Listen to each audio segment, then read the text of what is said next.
It's time for bookkeeping, beer, and BS. One of the things I remember hearing from Josh, like early on when I got into running a small business, was just about how we run, like the reason we do this and like all the pain and suffering is oftentimes just to like look cool for our kids and our spouses, or, you know, like a lot of the shit we do is really just to impress them. And so it always makes me reflect on family stuff, right? Because at the end of the day, like I could actually like go support my family more by going and getting a corporate job, even though I'd be like miserable. It'd probably be way more predictable. I'd work less and I'd make like twice as much money.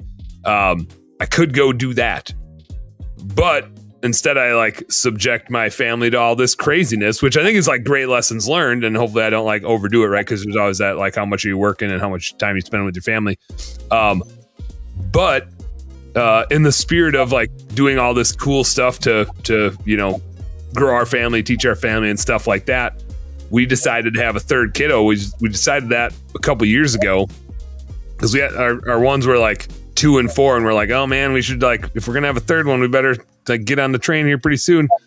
So we got pregnant, but then we had a miscarriage, and so then that kind of like sets you back a year, right? So in 2021 we had a miscarriage, which is not like, I'm not asking for any sympathy. It's super common, right? And it's like 1 out of 3, and so I guess that was our 1 out of 3.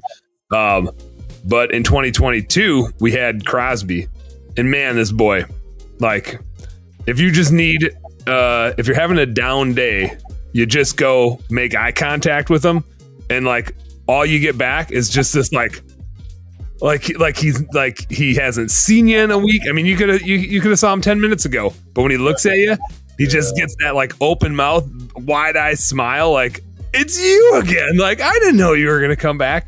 Now, I realized every time I drop him off at daycare, like he does that for all the gals at daycare too. And then like whenever he sees anybody, he does that for everybody. So it's lost a little bit of its luster because I realize like it's just not that he's like, Dad. He's just like, it's a human. And I think like I get the same reaction. But man, I'm thankful for that little guy. It's pretty cool to have another person to try to impress with my business. So just super thankful after, you know, going through a miscarriage to get back and have a healthy one. And he's 5 months old now and just smiling up a storm. Last night he was farting up a storm. He sleeps in our bed a lot. And man, I woke up to him just like grunting, and I was like, what's going on? And all of a sudden I was like, all right, good job, man. You know, the best part about having little kids is when you rip one, you can blame it on the kid. Oh, always. Yeah, that's the best. I've like, this is a total dad thing, but I'm a big fan of pull my finger. Big fan. That's never too old. That never gets old. Crosby, like, you can always blame him. Oh yeah. Yeah, his is very audible for a little feller.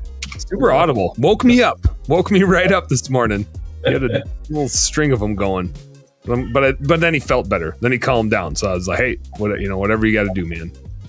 Be nice if he wasn't laying right next to me with his butt right next to my head in bed. But whatever he's got to do. Look at Rob go over there now. I know, you've inspired like Rob. He's got the boom. Everything's going out. Like, I'm pretty sure he's about to put on a rock concert. Like he's setting up the full on everything. This is getting serious. Anyway, I'll pick back up that, Dan. Rob, I don't read the instructions ever, Anderson, or follow them if I do read them. That sounds about right. Michael can pretty much confirm that. I can. We spend a lot of time together. I've spent more time with Rob than everybody here combined. That's for sure. I'll piggyback off that. So my wife has the corporate job, and it's hard sometimes when you live the entrepreneurial life to say, you know, sorry, I've got things to do, or like the kid's sick. I can't. I literally can't cancel today. It's not possible. So you're in charge, and it's hard. But to watch like her live her passion, she's an entertainer. There's nothing my wife loved more than having 50 people at our house with like the music. I thought you were about to say like her corporate job is like she's a belly dancer or something. But then you went a different route with it. But yeah, so when, you know, like the gratefulness for her, because watching her live that, and people come over like, oh my God, you did such an amazing job in this party. Everything is so perfect. And like, I literally did nothing. I just came out of my office and here I am.